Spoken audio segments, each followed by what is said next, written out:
Welcome back to Ethical Point. In today's explainer, we are tearing down a classic, high-stakes dilemma straight out of the UPSC General Studies Paper 4. We're looking at that ultimate, age-old tension, doing your absolute administrative duty versus surviving intense, almost crushing political pressure. So let's dive right into the case study of Vinod, a highly respected IAS officer who suddenly finds himself caught directly in the crosshairs of corruption. To unpack this, here is the roadmap we'll use to deconstruct the dilemma into a high-scoring framework. We've got 1. Decoding the political trap. 2. Mapping major stakeholders. 3. Evaluating Vinod's options. 4. Perils of politicized bureaucracy. 5. The systemic correction approach. And finally, 6. Mastering the UPSC answer. Let's get right into it. Section 1. Decoding the political trap. Caught in the crossfire. All right, so let's look at Vinod's incredibly precarious reality. He is the brand new managing director of the State Road Transport Corporation, the SRTC. But get this is his 6th transfer in just 3 years. It's exhausting just thinking about it.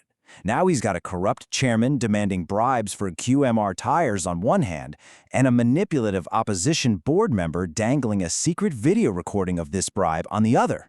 The opposition is basically blackmailing Vinod to do their dirty work. Now, if you're playing the skeptic here, you might ask, well, why shouldn't Vinod just align with the opposition? I mean, they promised his professional growth would be assured once they come into power, right? It gives him that much-needed career security. Well, actually, that is a complete illusion of safety. Aligning with the opposition might seem like a quick, easy fix to his constant transfer problem, but it completely destroys the very foundation of his role as an unbiased officer. And this brings us to a really crucial concept for your exam. Vinod is stuck in a classic political trap. In layman's terms, a political trap is when you are squeezed squarely between a rock and a hard place.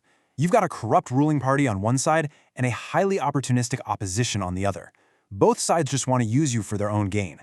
So Vinod's true challenge here isn't just about catching a corrupt official. It's about figuring out how to maintain an equal distance from both sides to protect his absolute political neutrality and ultimately his integrity. Moving on to Section 2, Mapping Major Stakeholders. Who is impacted? Understanding any administrative crisis really requires us to take a step back and clearly identify the key players and what they actually want.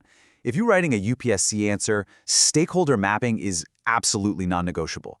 We can visualize the conflicting interests surrounding Vinod across a few main groups. On one side, we have political stakeholders, like the chairman and the opposition member.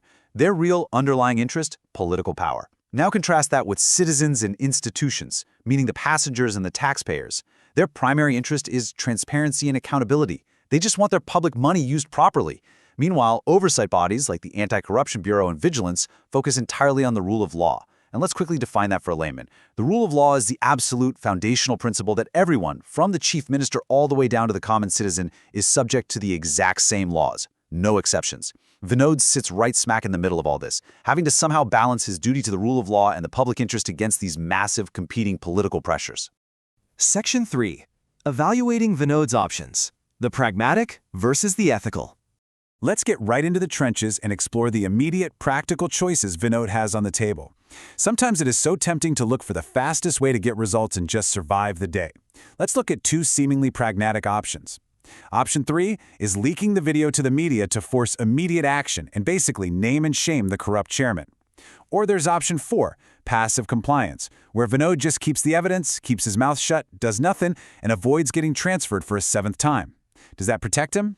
I mean, geographically maybe, but ethically, it destroys him, along with his entire career in the long run. If he leaks to the media, that kind of sensationalism is a direct breach of official conduct rules. It entirely bypasses due process. And passive compliance? Look, if Vinod sits on that evidence, he is the designated custodian of the SRTC's finances. Doing nothing makes him completely complicit in the loss of public funds. Choosing not to act is, in reality, a choice to assist corruption. So let's compare 2 other potential routes. Option 1 is handing the evidence right back to the opposition so they can expose it themselves. While this might seem like a clever way to keep his own hands clean, it absolutely does not work ethically. Politically exposing the issue makes Vinod a literal tool for the opposition. It's morally bankrupt, and it completely violates his political neutrality. The genuinely ethical and professionally sound route is option 2, whistleblowing directly to the Anti-Corruption Bureau, the ACB. In this scenario, he keeps the evidence, conducts a preliminary internal audit, and submits a highly confidential report. This keeps the whole process strictly within the legal framework, rather than a messy political one. All right, Section 4, Perils of Politicized Bureaucracy, the Systemic Impact. Keep in mind, a 20-marker question isn't just about Vinod as an individual. It's about extracting the broader ethical theories from the case study. It's about addressing how political pressure actively shapes daily administrative choices. This brings us to the chairman high-handedly expediting those pending bills for the QMR tires. Notice how he didn't even care who was watching? That's because he knows he's close to the chief minister. This right here is the textbook definition of crony corruption. In simple terms, crony corruption is when people in power knowingly break the rules to give sweet deals to their friends or business partners, acting with total impunity because they know for a fact their political connections will shield them from any consequences. It is a highly toxic effect that rots public institutions from the inside out. And this brilliantly illustrates the systemic impacts we have to watch out for. First, we see the erosion of political neutrality as officers are practically forced to pick sides. Then, there's the instrumentalization of officers. The opposition is literally trying to use Vinod as a weapon to settle their own political scores. Furthermore, the fear of arbitrary transfer is a very real form of administrative harassment. It forces officers to prioritize their own self-preservation over the public interest. If your next promotion or posting is tied strictly to political loyalty rather than your actual on-the-job performance, the whole concept of meritocracy just completely collapses. And here's the kicker. When meritocracy collapses, we lose probity. Let's define probity clearly, because it's a huge buzzword in GS4. It is not just basic honesty. It is an absolute, uncompromising adherence to the highest ethical principles and having spotless integrity in public service. The chairman's blatant favoritism completely destroys this probity, and with it, the public trust in the entire SRTC is just wiped out. The crucial takeaway here is perfectly summarized in this quote. An officer's loyalty should be to the Constitution, not to a political patron. Think about that. Picking political sides just to survive the system fundamentally breaks the very oath an IAS officer takes on day one. Civil servants serve the state, not a specific political party. Section 5, the Systemic Correction Approach, the way forward. So how does Vinod actually balance his ethical duty with his own professional survival without just turning into a martyr? He uses what we call the systemic correction approach.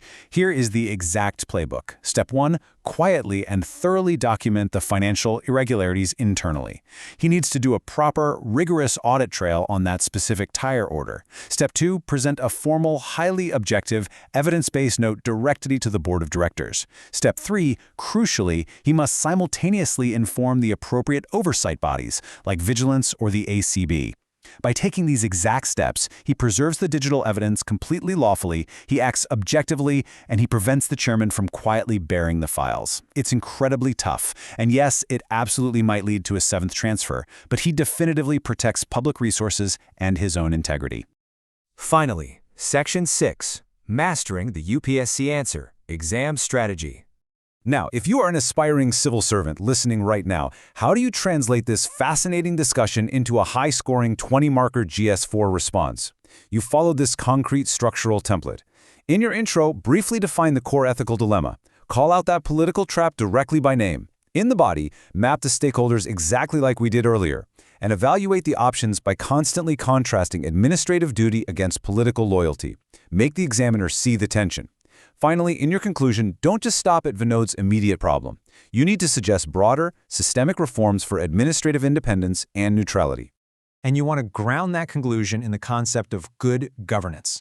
In simple terms, good governance just means systems operating with core values, fairly, transparently, and effectively to actually serve the public. You should state that the node must ensure allegations are examined through impartial institutional mechanisms, making it literally impossible for even the chief minister to ignore them. Because at the end of the day, bureaucratic neutrality is the absolute cornerstone of good governance. Ultimately, this case study reframes the whole idea of what it actually means to hold power.